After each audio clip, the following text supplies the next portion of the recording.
வாரீர் சிதம்பர வள்ளி சிவகாம வள்ளி மணாலரே வாரீர் மணிமன்ற வானரே வாரீர்.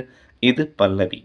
இச்சையின் வண்ணம் எனக்கருள் செய்ய இது தருணம் இங்கு வாரீர் இன்னமுதாயினிர் வாரீர். இச்சையின் வண்ணம் எனக்கருள் செய்ய என்றால் இச்சை என்பது ஆசை, காமம், பெருமை, புகழ்ச்சி.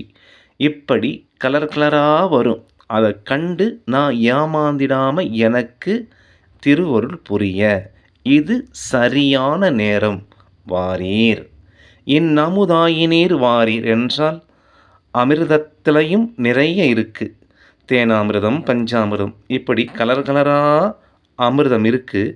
அண்ணாக்கில் இருந்து ஊறுகின்ற ஞானம் அமிர்தமாக வாரீர் கூறுகிறார் பெருமானார்.